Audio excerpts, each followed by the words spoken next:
honestly don't do the surgery. Back up, but she act up. Gotta back up, but she act up. Gotta back up, but she act up.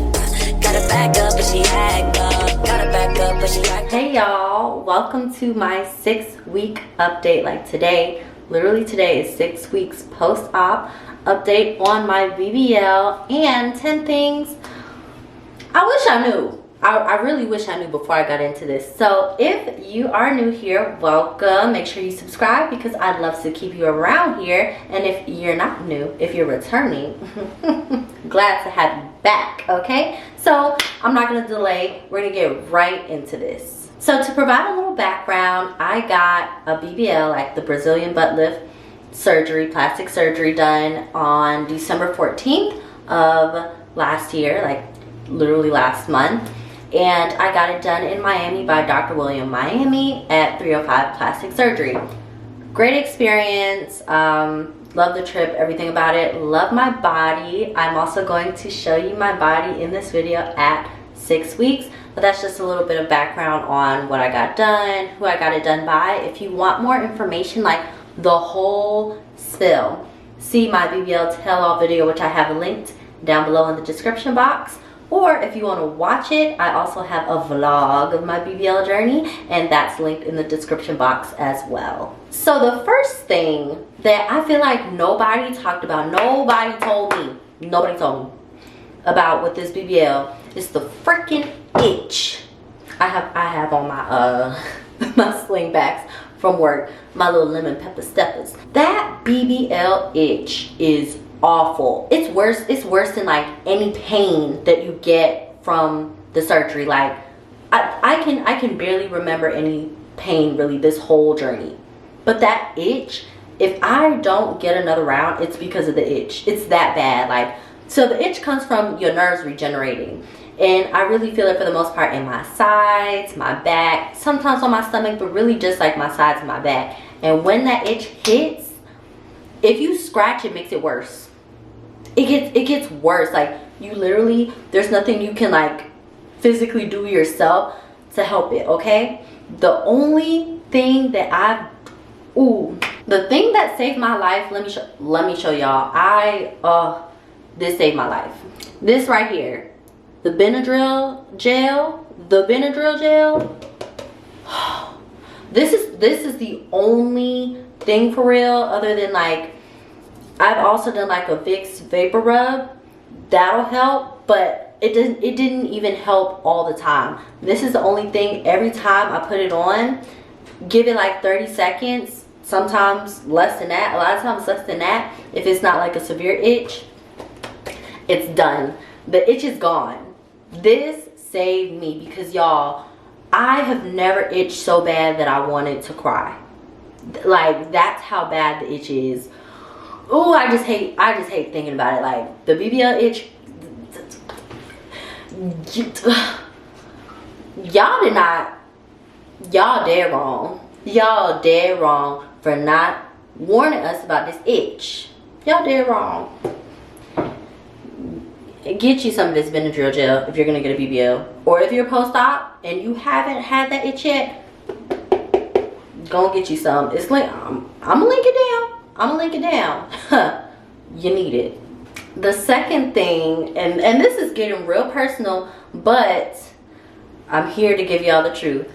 The second thing that they did not tell me about was when you're really like fresh out, I say like your first 3-4 days out of surgery, and you're real swollen, like there's so much fluid in your body, like by your incisions. You're probably still like draining out of your incisions. That fluid, since it like drains downward, it can collect in your private area. So y'all, I looked down at my private area one day and it was swollen like a balloon, like to the point where it hurt. Like, I'm talking about the most intimate part of your intimate area is swollen.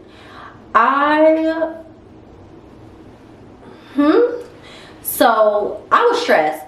I'm thinking, y'all, because I had been showering with the HIPAA cleanse because ain't nobody got time for sepsis. So I just stopped using the HIPAA cleanse. I was like, oh, I'm having an allergic reaction. Like, it must have fell down there. That's what's causing it. And I just stopped using it. And that actually wasn't the case. It was just all the fluid. Now, if you see this, like, you don't have to, like, panic. It goes away on its own. At least it can. But what I did was I had already ordered the lymphatic drainage drops off of Amazon. I'll link that in the description box below also. But I just like dropped like 5 of those drops in a bottle of water, drank it, and it drained even faster. So that resolved it, but it was just shocking and like kind of scary to see that. So if you're getting a BBL, like, don't freak out, but just so you know. Third is absolutely, definitely that BBL pillow. Because when they push it to you, they're like, oh, you know, you get out of surgery, you know, you won't be able to sit directly, but you can just sit on your BBL pillow.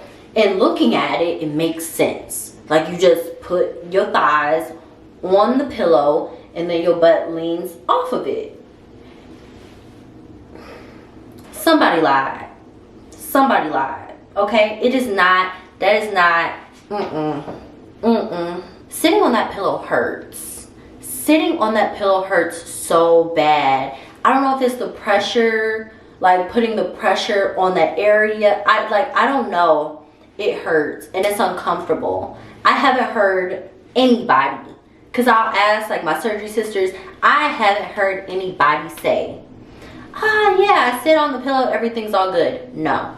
Sitting to eat on the pillow, not fun. Sitting to work on the pillow, not fun. On the plane, driving, nothing. It's not a good experience. I don't like using the BBL pillow. It's just not comfortable.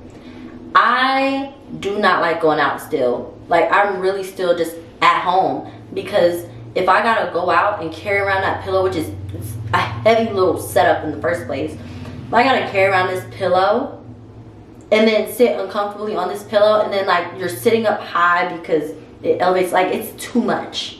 It's too much. Like, I just rather stay at home. They lie, girls. I'm sorry. If you get a BBL, unless you just really want to be out in the streets like that, you finna be in the house. Now, if you want to go and tote around your pillow, girl, go ahead. But me, I've been in the house. Number 4 is kind of similar to number 3. It's the alternative to using the pillow, which is standing. Okay, so let me explain this a little deeper. So I work in an office job. I sit at a desk. I work at a computer. I can't sit directly on my butt, so I try to sit on the pillow. It hurts. I stand up. After so long of standing, it probably like 30 minutes, maybe less, I start to feel this pain in my feet. And then I try to kneel. So I'll get my chair, my office chair. I'll kneel in the chair and just like work over the back of the chair. So I'm like facing backwards in the chair. But after kneeling for so long, like my upper thighs start to hurt. Like a piercing pain, kind of like near my sides, but in my upper thigh, just starts to go through that area. It hurts. And I immediately like have to get up. And I keep cycling through trying to sit on the pillow, standing, kneeling, and I do that for 8 hours a day. Now that's just me having a job at a desk. Don't know how that works with like other professions, but I can assume it's not too much different, because either way, no matter which one you're doing, standing or sitting, neither of them are comfortable for very long. And that sucks. It's just like, how am I supposed to get through the days? It literally just makes me want to go back to my days of recovery of just laying in the bed, because that's really the only thing that's comfortable for an extended period of time, and not forever. We're gonna get to that too. So that brings us to number 5, sleeping. I still have trouble sleeping. It's been like a month and a half now. I still have such a hard time sleeping. I will lay on my stomach, sometimes with a pillow, sometimes not. It depends on what happens to be comfortable that night. I'd say most times I try to sleep without the pillow under me, and like it's like my back is arched for so long sleeping on my stomach. It gets really sore in my lower back, and it wakes me up like I'm in pain. It's like pressure on my lower back from freaking gravity pushing down on my back because I'm laying on my stomach. So I gotta get up, and like I try to like arch my back the other way, like hunch it over to try to just like relieve that pressure. It doesn't ever really work. And so what I'll do is I'll try to get 2 pillows and stack them on top of each other and then lay over the hump. And since it like arches my back the other way, like over instead of in, it helps a bit. That literally I just came up with on my own. No one told me that. No one gave me any guidance on how to do that. But like sleeping, it's just still, I don't like it. I kind of dread going to bed every night because of that.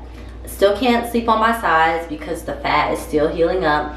Still can't sleep on my back because the fat's still healing up. I don't want to lay on my sides or my back and kill the fat in those areas. Like, not my back, but the fat on my butt.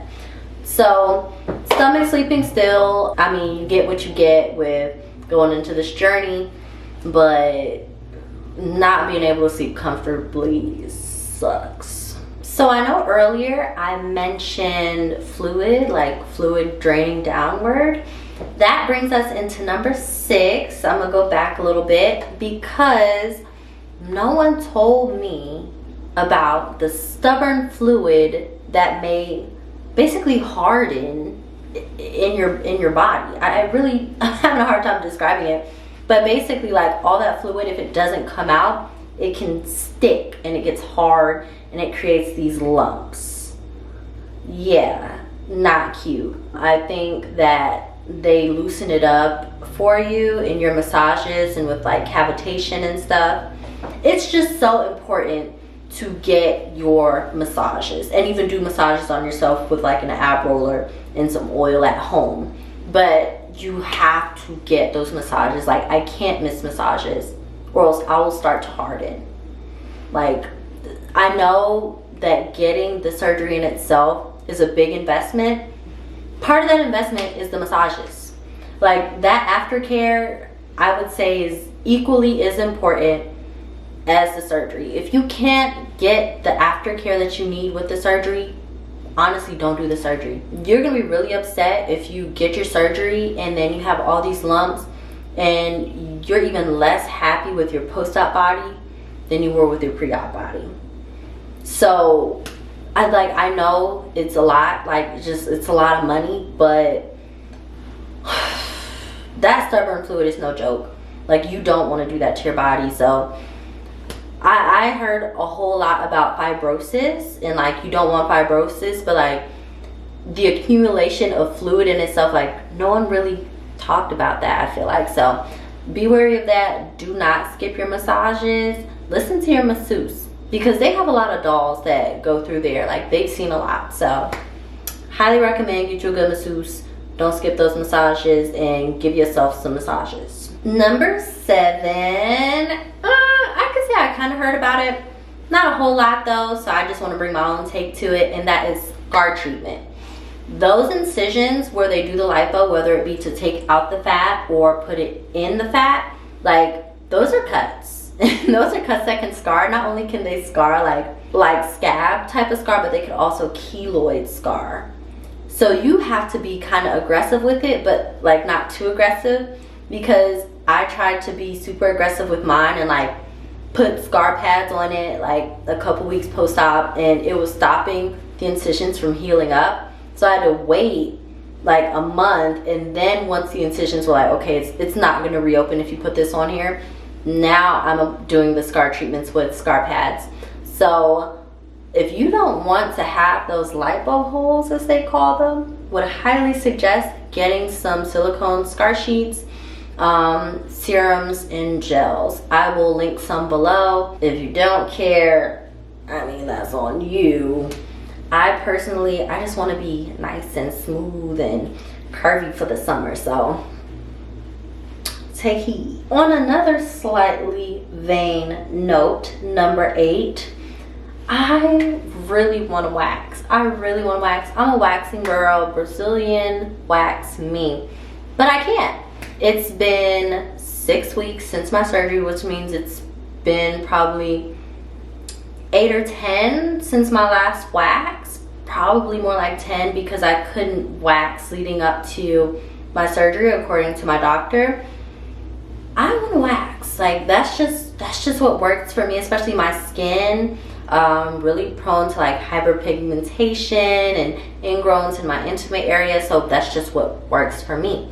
But you can't, like, you just can't wax. I don't know the ins and outs, but you can't. I don't know how soon I can. It's just, I've been advised against waxing. Don't know when that's gonna change. Right now I'm doing Nair. The Nair is working okay, but it doesn't resolve the hyperpigmentation and ingrowns issue. It just does the hair removal. So honestly, girls, I'm still trying to figure out how to maneuver that until I'm cleared to do my waxing. If I come up with some resolution or somebody tells me something in the comments, I will share it with you guys, because that's just something that I'm struggling with right now. Number 9 is our good old friend Aunt Flo, okay? It's really different when she comes to visit after you've gotten a BBL. So I know, like, we're used to either like just putting on a tampon or putting pad in some underwear, or both, or neither. Don't know how you rock it, okay? I personally will do a tampon and a pad, but I also haven't been wearing underwear since I got my surgery.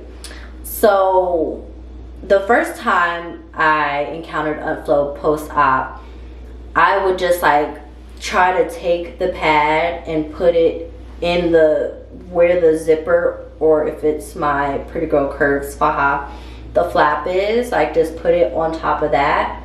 And since it's kind of a short opening, it's able to cradle there. Wasn't the best solution. So I haven't done that again.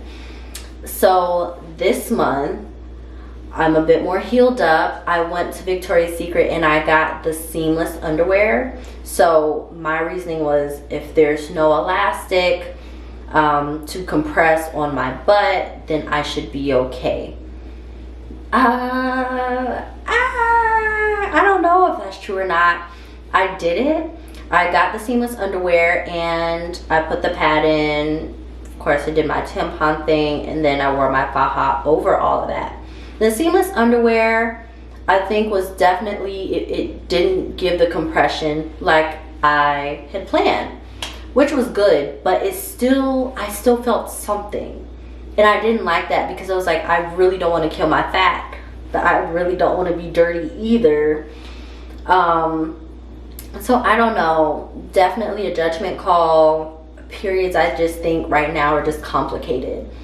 But the seamless underwear, like, that was just, and still is for me, the best solution as of right now. And I will probably be going forward, because I'm only healing more and more. I'm not healing less. So if you are considering getting a BBL, or you are really early on post-op and you have Aunt Flo coming up, I highly suggest getting some seamless underwear to help you out. Last but not least, number 10, we have the long wait to see the results. So when I went into this, I was just thinking, like, okay, they're gonna do the BBL, I'm gonna get up off the surgery table, I'm gonna look back at it, and boom, there it is. That's what it is. That's not the case. That's not the case. It's been 6 weeks. Don't know what to make of what I look like right now. Like, everything is just like, okay, like, I look good. I know I look good. I know I look different. Waist definitely smaller, hips definitely wider, but I got a skinny BBL. So for me, okay, my butt's definitely bigger, my hips are definitely wider, but I don't see that much of a difference in that area.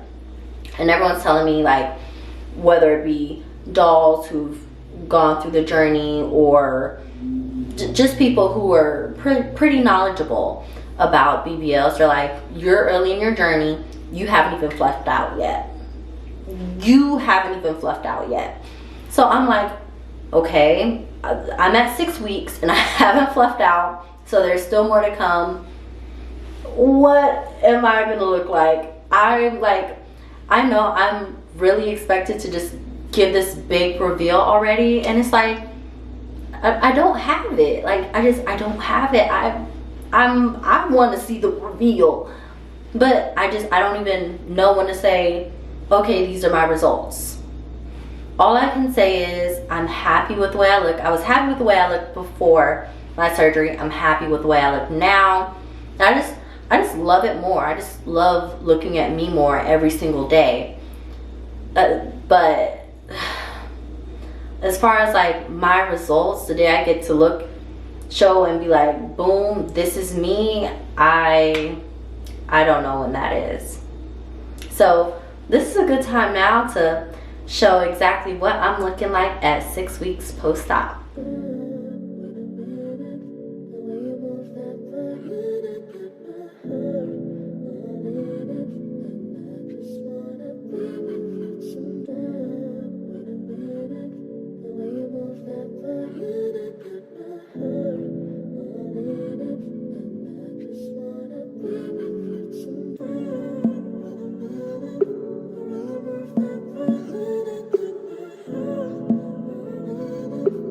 Thank you for watching my 6-week post-op update and 10 things that they didn't tell you and they should have. They should have told me, but we both know now.